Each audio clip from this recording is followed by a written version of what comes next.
UFC President Dana White has always been in the headlines for one thing or another, and this time it's no different. Lately, he's been under scrutiny for his new venture called the PowerSlap League, and yes, it is a slapping league. Apart from that, he also called out Dan Hardy recently for claiming that he staged concerns for his players. To know more details about both these stories, keep watching. First up, White's comments about the PowerSlap League. During UFC 280, a PowerSlap commercial was released and everyone had mixed reviews about it. While half the people were confused, others stated that it shouldn't even be called a sport. Of course, White wasn't hearing any of that and came to the defense of his latest venture and called everyone goofballs and claimed that everyone was making fun of the new league when in fact it was nothing to joke about. He said that everyone was asking him if mallets were next. Clearly not appreciating the jokes, White went on to say that the bottom line was that this was a boxing match whether people wanted to admit it or not. He compared it to a boxing match and stated that those guys get hit with 300 to 400 punches, but in the power slap matches, these guys will get hit with 3 slaps. He went on to mention that the Nevada State Athletic Commission had stated that they did the right thing by giving the league the fig leaf of respectability. Moving forward,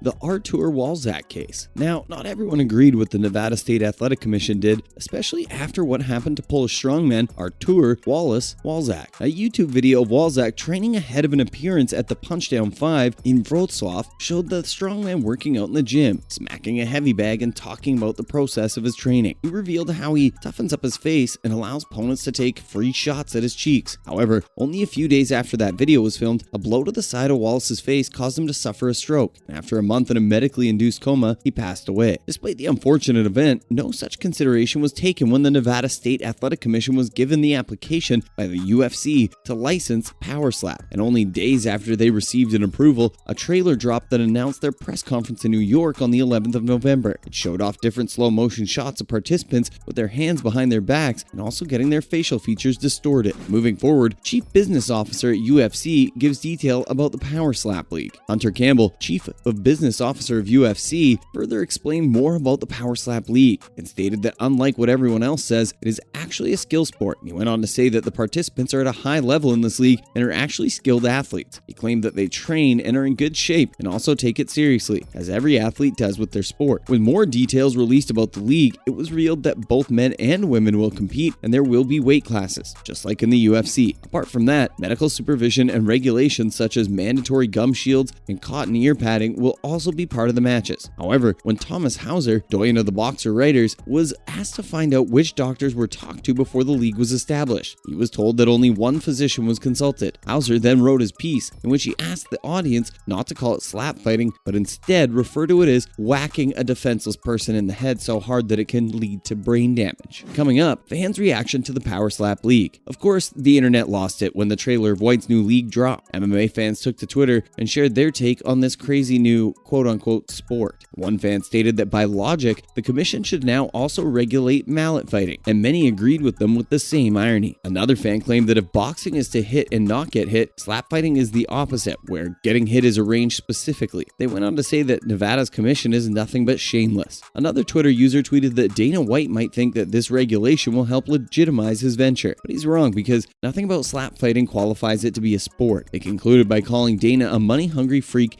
and stated that this is all just a testament to that. A fan drew a comparison between slap fighting and MMA and stated that the Mixed Martial Arts League consisted of a sport where the fight ends if you don't intelligently defend yourself, while the latter is a sport where the rules insist you refrain from intelligently defending yourself. Safe to say, MMA Twitter had a field day when the trailer dropped. Now, let's talk about Dan Hardy's claims about Dana White. Recently, ex-UFC color commentator Dan Hardy claimed that the UFC president would show fake concern for a fighter's safety because he was aware that everyone would see it on national television. In response to this claim, White had a lot to say. Hardy appeared on the Freedom Pact podcast and recalled the incident. He claimed that White had ordered the American MMA fighter Calvin Kattar to be taken to the hospital after he got beat up intensely by 30-year-old Max Holloway at UFC. However, Hardy claimed that White was wearing a microphone the whole time and was just trying to save himself in that moment, and that he did not care about Kattar's condition. Hardy stated that the incident with Calvin made him uneasy about the culture around fight promotion. He stated that something should be done to protect the fighter and that White should focus less on the sport or the company. And Dana went on to say that it hurt him to watch all that go down because he knew White was faking concern for Calvin because that's just how he is. Coming up, White's response. On the other hand, White dismissed the entire thing. At a UFC 280 post-fight conference, he claimed that they never had staged anything, and they, in fact, had a documentary that filmed during COVID. And he went on to say that the documentary was the reason he was wearing a mic, and he never wore it usually. But he didn't stop there, as he proceeded to say that this wasn't the first time he'd asked for one of his fighters to be taken to the hospital. He stated that he said it multiple times to Hunter Campbell, the UFC business officer, or Dr. Jeff Davidson, the UFC chief medical consultant, and he stated that everyone should have been concerned about Calvin that night and that he was for sure. And Wright also said that he had not faked any concern, and he stated that he didn't care about what anyone said about him staging anything. He revealed that Hardy had been previously called out for mistreating a woman who worked at the UFC, which is why he got fired in the first place. So he's only calling out White because he's bitter about that, and not because of any concern for a player whatsoever. Up next, Dan Hardy furious with White's claims. But it looks like Dana just made things even messier for himself. Hardy took to Twitter and called out the UFC president for spreading lies, and he seemed furious that White had such a thing. He called him out for not having his facts right